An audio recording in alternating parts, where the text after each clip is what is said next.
Génesis capítulo 50. Ustedes recordarán que Génesis es el comienzo del plan de Dios. Y en Génesis capítulo 11, ahí es donde comienza el plan de salvación de Dios, donde pues Dios empieza a conectarse con Abraham y a partir de ahí empieza una relación. ¿Qué comienza? Una relación. Es que hasta Génesis capítulo 11 todas las cosas se iban de mal en peor.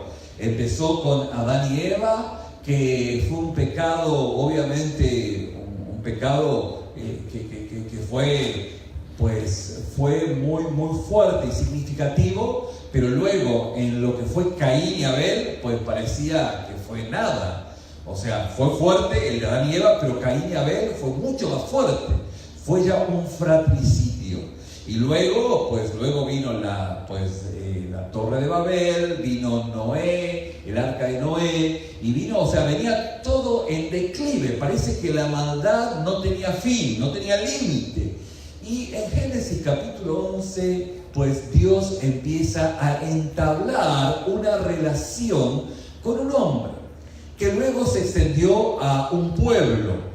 Y así fue pues el plan de salvación de Dios para la humanidad, que se concretó en nuestro Señor Jesús, en la relación justamente que hoy nosotros podemos tener con nuestro Señor.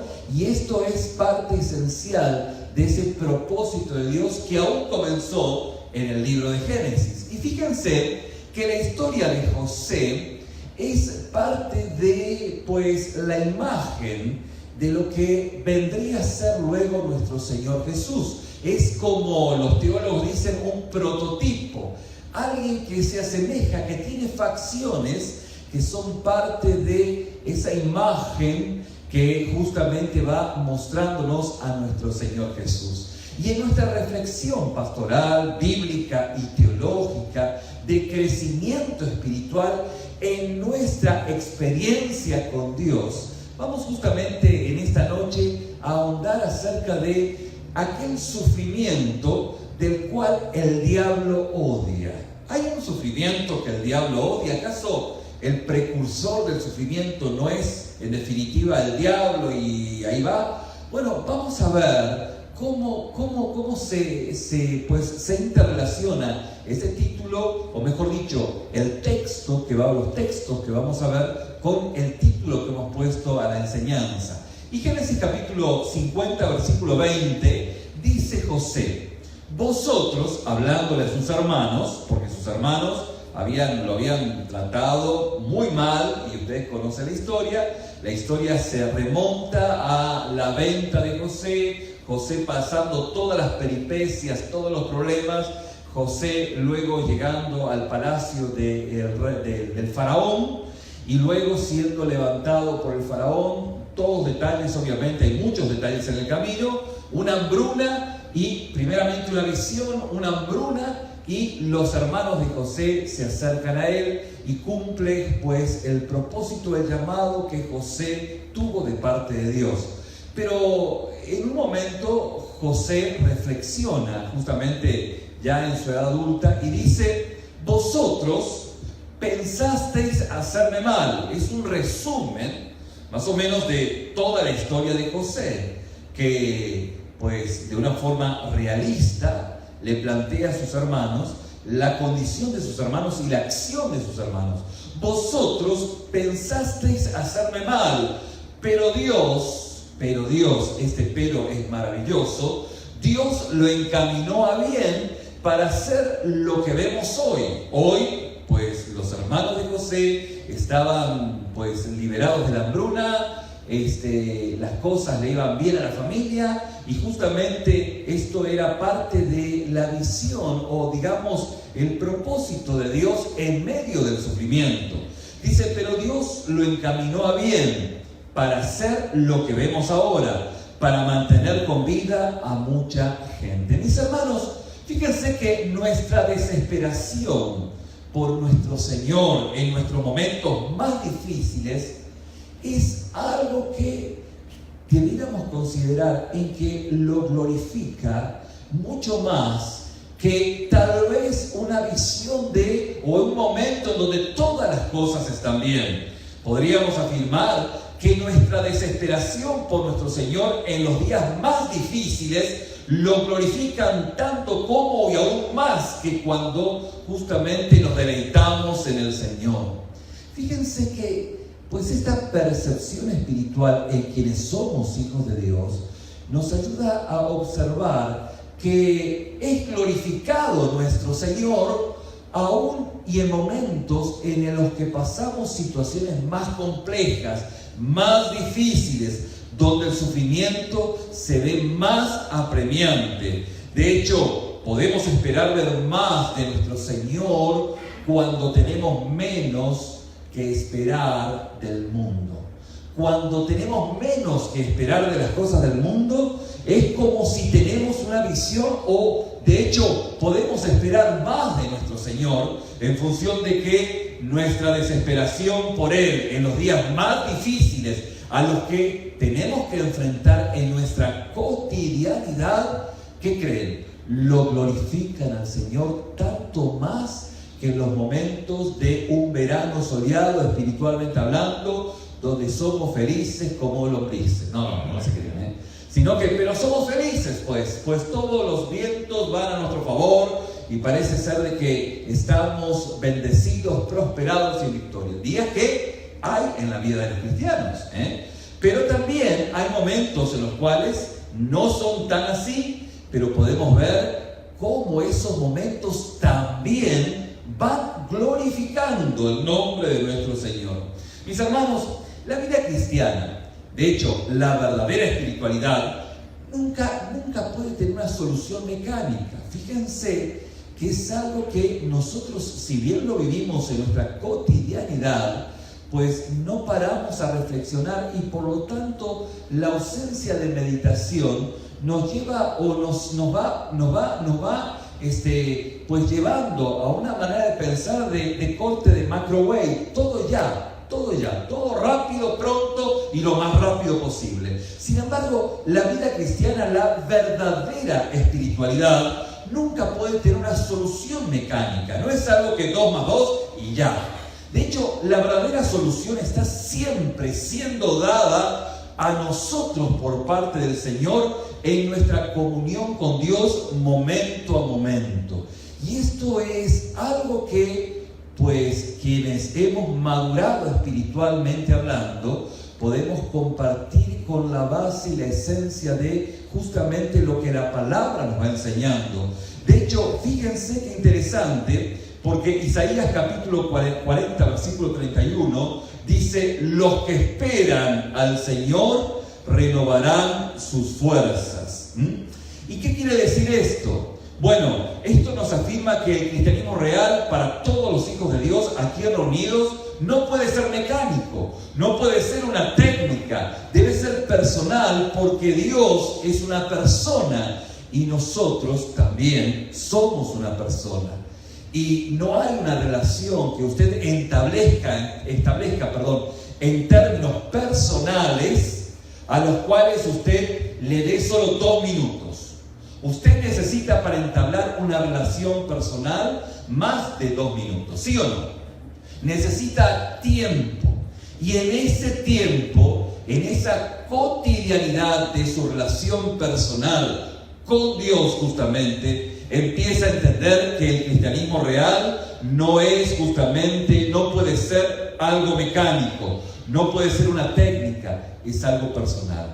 Es por eso que nos comprometemos personalmente con Dios. Es por eso que usted se compromete personalmente con Dios. Es por eso que usted debiese comprometerse personalmente con Dios. Yo estoy entablando relaciones con mis hermanos y tomo tiempo, y ellos toman de su tiempo. Y platicamos de un sinnúmero de cosas, entablando o estableciendo una relación personal. ¿Me va entendiendo? ¿Qué le hace pensar que en el ámbito espiritual, obviamente salvando las diferencias, no es exactamente lo mismo? Y fíjense que el texto que leímos, justamente, los que esperan al Señor renovarán sus fuerzas, nos muestra de que hay aquí una verdad que nos muestra que esa relación no es fácil ni automática. Por eso es que Isaías describe que los que esperan al Señor renovarán sus fuerzas. De hecho, en hebreo, cuando usted puede definir a aquellos que esperan en el Señor, está refiriéndose a una palabra que da sentido de algo que se va estirando. Y usted dice, ¿cómo que se va estirando? Bueno, ahora lo va a entender en torno a justamente la explicación de esta palabra. Fíjese que justamente esta palabra define algo que hay que esperar, del verbo como un tipo de estiramiento, de alargamiento que puede ser muy estresante. Un alargamiento muy estresante. Cuando nos estiramos hasta el límite, mientras esperamos en el Señor, la angustia en curso es un entorno, es un hábitat, es un ecosistema, es un ámbito en el cual pues podemos ver un nivel altamente espiritual, en donde el Señor justamente va obrando y donde profundizamos más con el Señor. De hecho, más de lo que nunca antes hemos hecho, o lo que hemos hecho o hemos llegado antes en cuanto a nuestra relación con Dios. Miren, la experiencia de José, en la experiencia que dijimos en tantas oportunidades sobre el embarazo de María, es un ejemplo bíblico de llegar a un punto, a una frontera en donde usted dice, bueno, José habrá dicho, bueno, que mi esposa esté embarazada, pues ya es un problema. Y que esté embarazada del Espíritu Santo, como dice ella, ya es otro problema increíble. Así que, pues, no me entra en la cabeza ni por dónde. Razonablemente, lo único que me queda es, yo la amo y la voy a dejar en secreto. Es hasta el límite en donde justamente el ángel le habló y el curso de la historia, de acuerdo a los propósitos de Dios, siguió conforme a los designios de su voluntad. Pero si usted empieza a entender esta historia, empieza a entenderlo en el contexto de su vida y se va a dar cuenta que justamente esperar en el Señor, ese estiramiento a tal punto de la angustia que produce en situaciones adversas, es el mejor hábitat, ecosistema, ámbito, no sé ni cómo expresarlo, para poder encontrar una profundidad mucho más intensa en nuestra comunión con Dios. De hecho, vemos que este momento tan profundo es un momento en el cual hasta casi, si no nunca, hemos soñado que pudiésemos haber experimentado con Dios. Miren, yo creo que testimonios aquí sobrarán y lo que he de compartirle pues no ha de ser novedad para muchos aquí. Pero ¿cuántas veces hemos quedado en las noches orando en vigilias por situaciones angustiosas, angustiantes? Y son los mejores momentos en donde conocemos más la gracia de Dios. Usted debe agradecer a la gente que le hace la vida de a cuadrito, mi hermano. Usted dice, ¿cómo así? Claro, le está haciendo un favor, porque es el mejor momento para poder justamente ahondar y profundizar mi relación con Dios. En lo personal, he encontrado que aunque obviamente uno no busca estas situaciones, pero he encontrado mayor profundidad, he salido más fortalecido, con una comprensión más íntima de Dios cuando he pasado este tipo de situaciones. Y puedo decir que estoy más gozoso en el Señor por lo que Dios ha hablado, ha obrado en mi vida. ¿Vamos bien hasta aquí? Por eso es que es tan importante entender esto. El Señor, más de lo que nunca hemos sido antes, es el ámbito en donde Él nos habla cuando pasamos por situaciones adversas. Es un tiempo más profundo de lo que hemos soñado, donde el maná, como dice la palabra, pues el maná del cielo cae fresco día con día. Es día con día. Fíjense que un gran reformador como fue Jonathan Edwards nos guía en este proceso de espiritualidad de nuestra vida con estas palabras. Él dice así: un nuevo descubrimiento de la gloria del rostro de Cristo y la fuente de su dulzura, gracia y amor hará más para dispersar nubes de oscuridad y dudas en un minuto que examinar viejas experiencias pasadas. ¿Qué es lo que dice Jonathan Edwards en un lenguaje más sencillo y actual? Es que si usted se pone a pensar sobre las experiencias pasadas, espiritualmente saludables en su vida, pues es algo añejo, y lo añejo huele a rancio, aunque fue bueno. Está Jonathan Edwards explicando o haciéndonos entender de que de donde salimos, de nuestro Egipto, es algo muy bueno que hayamos salido de Egipto, pero no es tan importante como llegar a la tierra prometida, a Canaán. Lo importante no es de dónde usted salió, aunque sí es importante. Lo más importante es dónde usted está en este presente. ¿Me va entendiendo? Y esto es lo significativo. Por eso es que usted tiempo atrás escuchaba testimonios de gente que cuanto más sanguinoliento era el testimonio, ¡wow!, más espiritual era la persona que lo contaba, ¿no? El pandillero y cosas que son, no, obviamente son milagros, por cierto.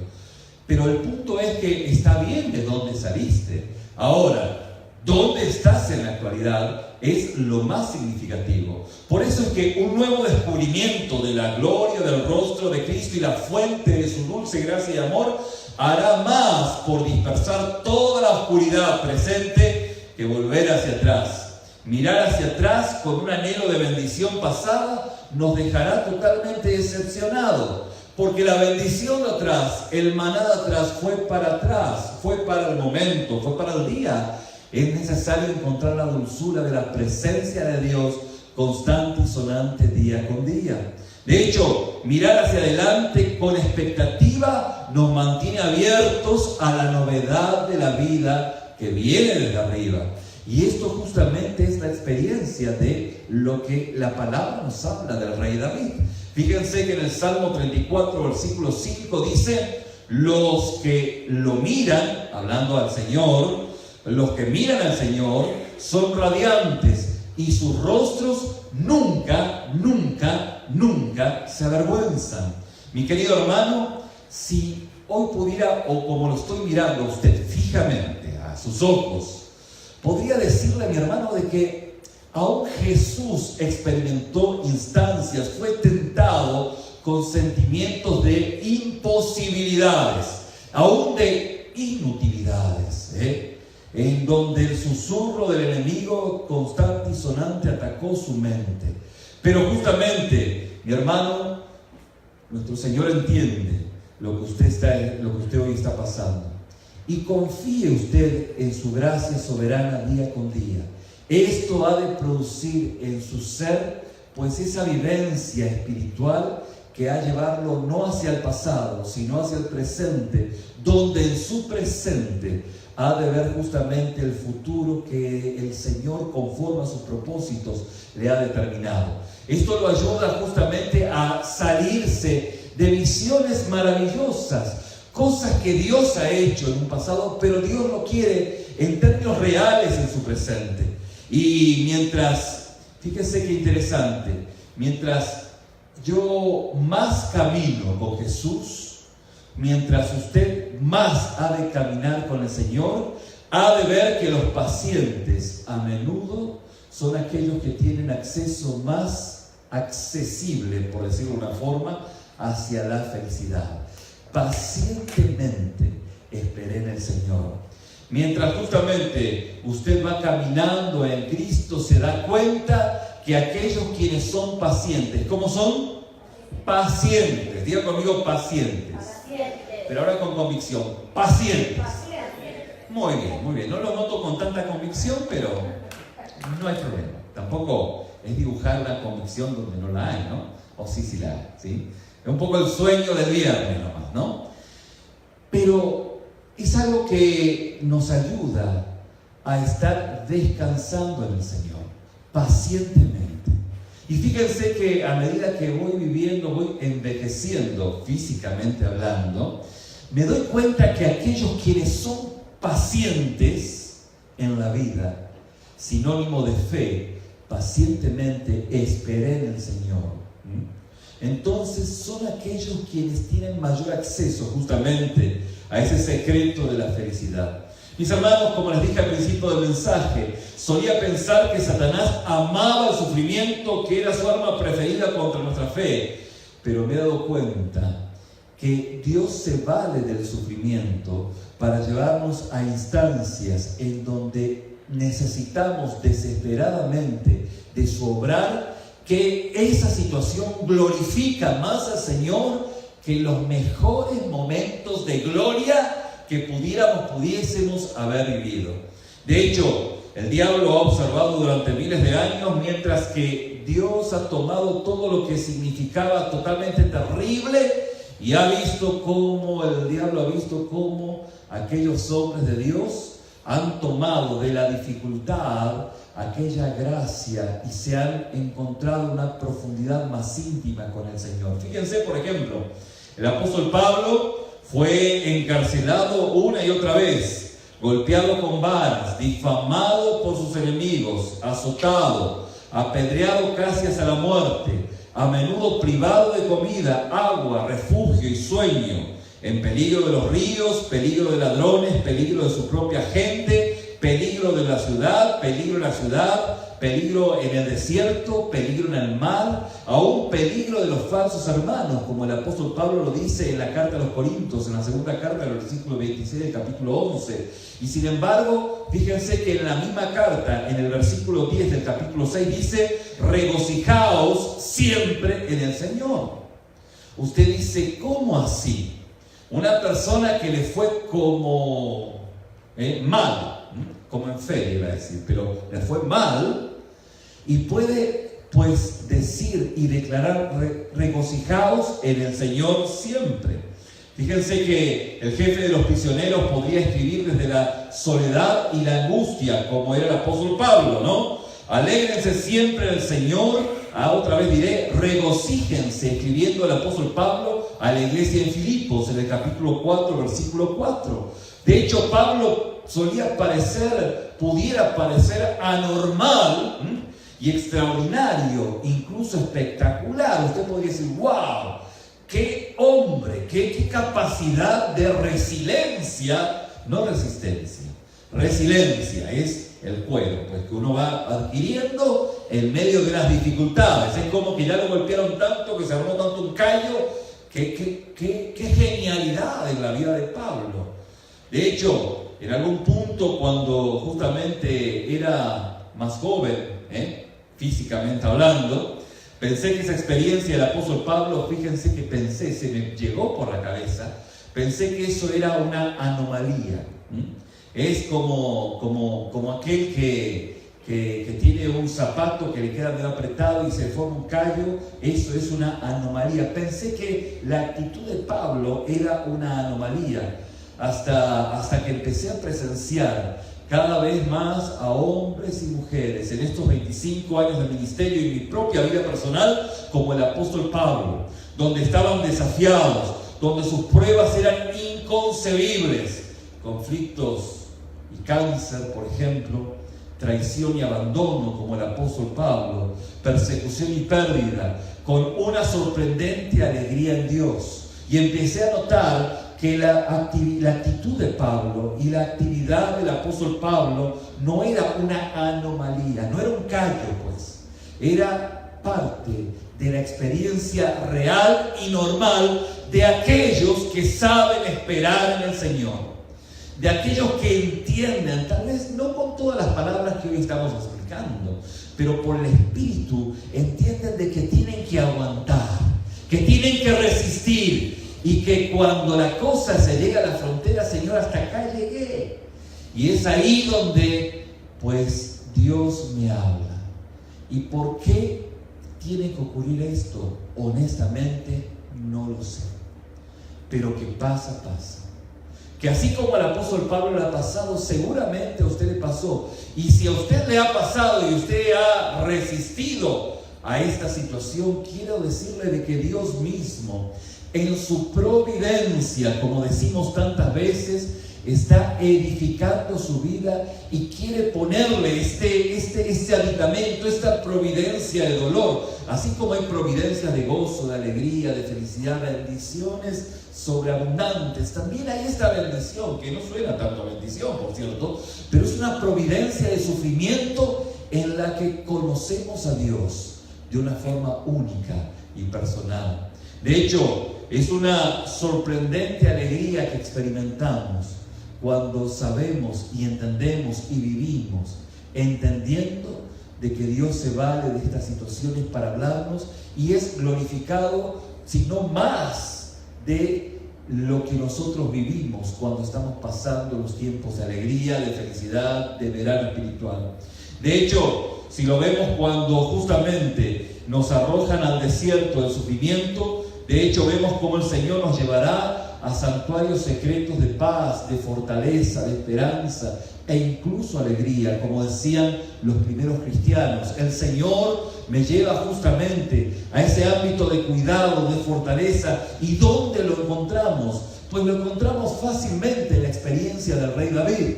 Dice el capítulo 63, es icónico este capítulo, donde va entrelazando esta situación y nos va justamente conectando con lo que el Espíritu Santo ya está haciendo en nuestra vida y que hoy lo estamos afirmando. Y si no lo estamos viviendo, es parte de nuestra experiencia de justamente pacientemente soportar la prueba, experimentar el cuidado y la protección de Dios. Y fíjense que en el capítulo 63 del versículo 5, en la Nueva Traducción Viviente, en un español más sencillo, dice el salmista: tú me satisfaces más que a un suculento banquete, te alabaré con cánticos de alegría, recostado me quedé despierto pensando y meditando en ti durante la noche. Mis hermanos, el Salmo nos deja en claro que si David corrió en el desierto, por cuánto tiempo no lo sabemos, pero lo que sí sabemos es que a David alguien lo quería muerto. De hecho, en el versículo 9 del mismo capítulo 63 dice: pero los que buscan destruir mi vida descenderán a las profundidades de la tierra. Mis hermanos, ningún autor en la Biblia habla más de la alegría que David. Fíjense que David diseñó la mayoría del lenguaje que usamos acerca de nuestra felicidad en Dios. Los salmos van formateando, van diseñando la mayoría de nuestras oraciones, cánticos, que fueron de un hombre que vivió siendo perseguido en el desierto. ¿Cómo la ven? David escribió sus salmos no en su escritorio con aire acondicionado y estando en el mejor de sus días el viernes, ¿no? Sino que por el contrario, perseguido en todo momento, y en esos momentos, fíjense cómo superando sufrimientos, superando tristezas, encuentra justamente la alegría y el consuelo en medio del desierto.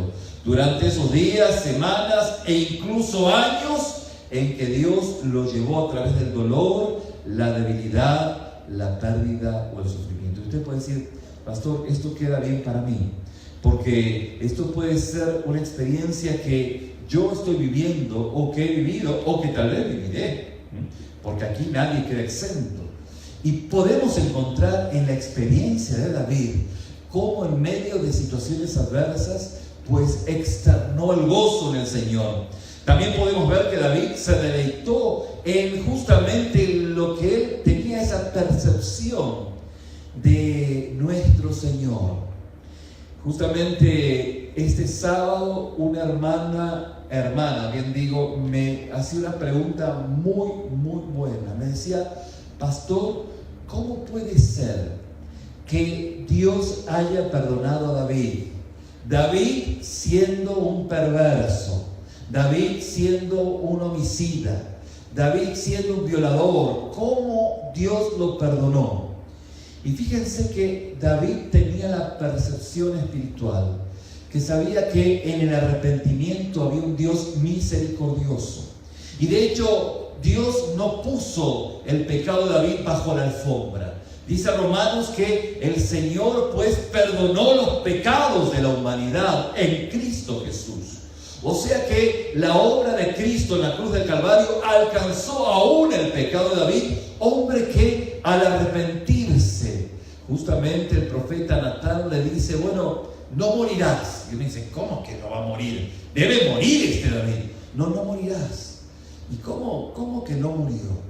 No murió. Obviamente, aunque tuvo consecuencias de su pecado, que eso nadie se lo quitó, pero no murió, porque él entendió que el pecado por excelencia era hacia Dios. Obviamente que había pecado ante la gente, pero él entendía que había ofendido a Dios.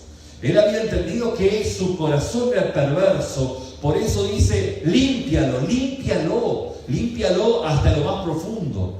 Y en esa experiencia de arrepentimiento, vemos la misericordia y el perdón que viene de parte de Dios.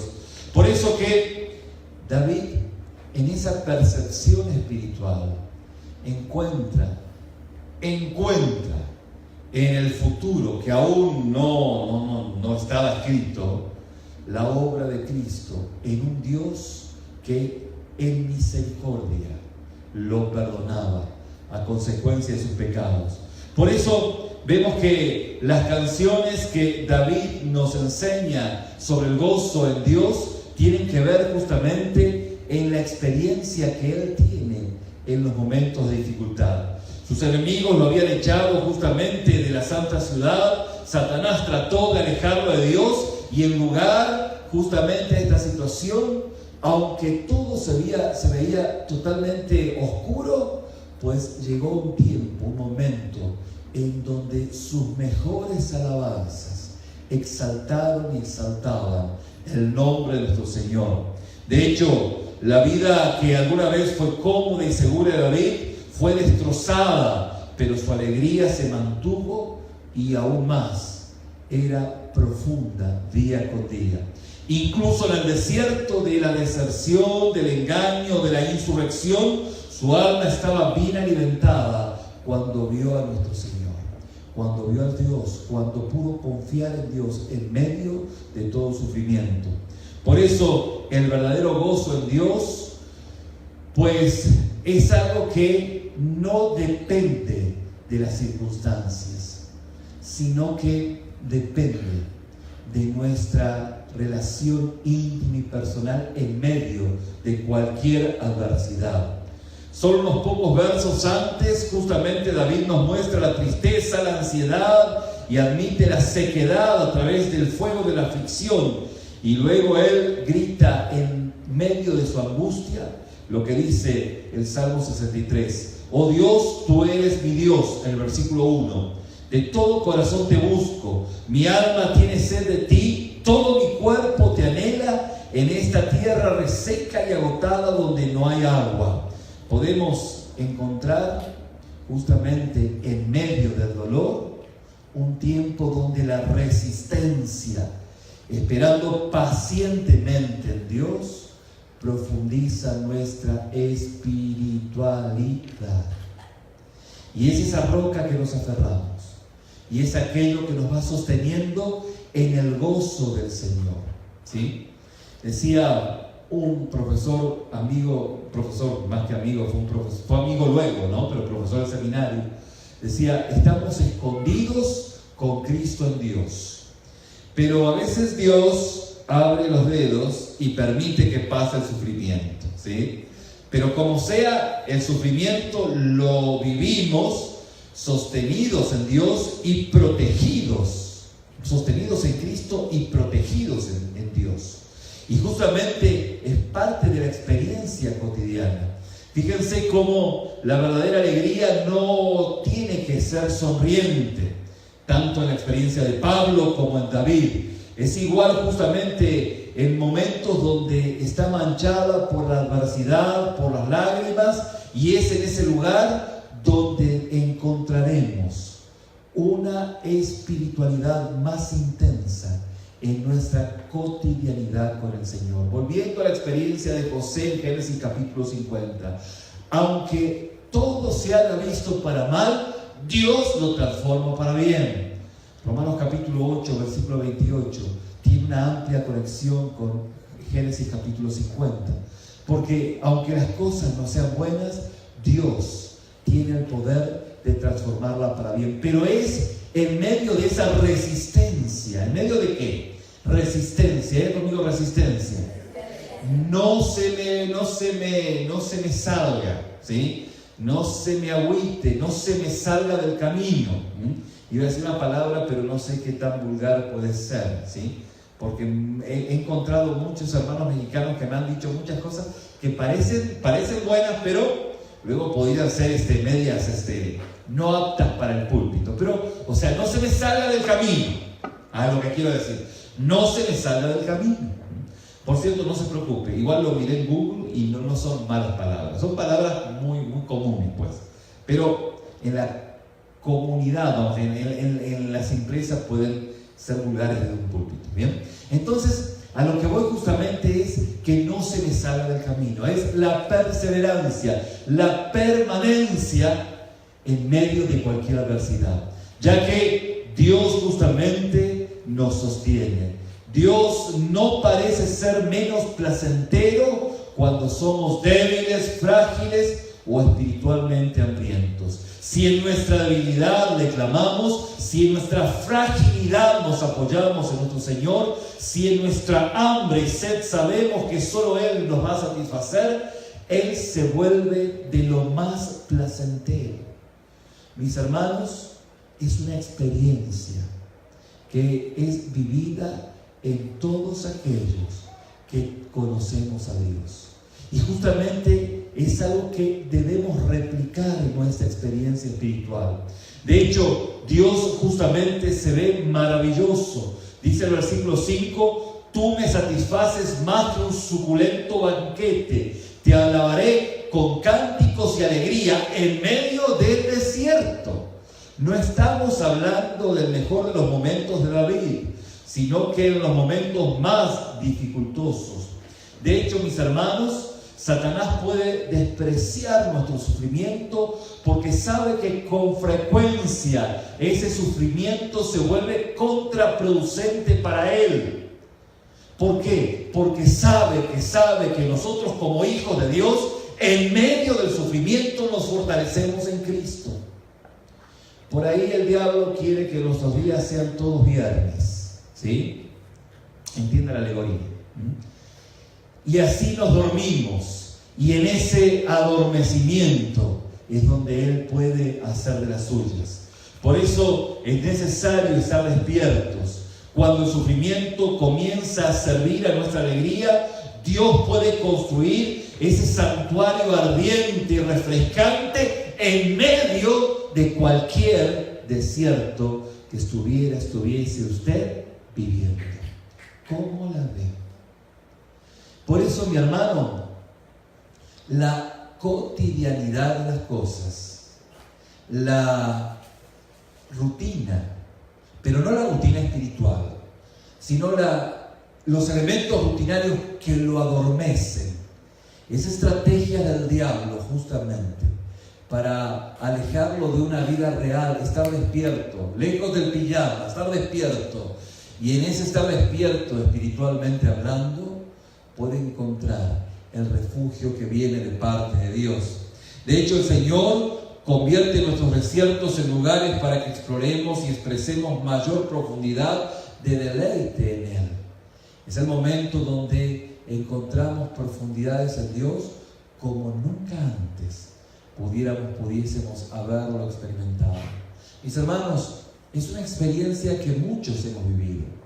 Y yo, en este tiempo y tiempos pasados muy recientes, he experimentado ese gozo en el Señor, ese cuidado de parte de Dios en medio de instancias que son complejas en la vida y que no se alejan de su realidad también. Pero fíjese que es el mejor momento. Dios lo permite para que Él pueda glorificarse.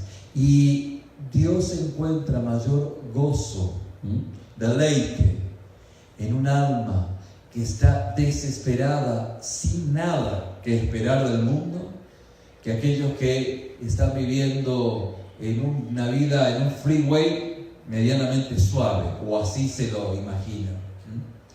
Que Dios pueda permear con su palabra en su corazón, en este momento, en su vida, en la situación que está viviendo, y de esta manera recrear su espiritualidad, para que no se me duerma, para que usted encuentre sentido en que Dios permite este tiempo de estrés, entre comillas, en situaciones diferentes escenarios, pero es el ámbito en donde usted ha de conocer a Dios como nunca antes lo pudiera haber conocido, de discernir esta palabra, aplicar esta palabra y vivir esta palabra.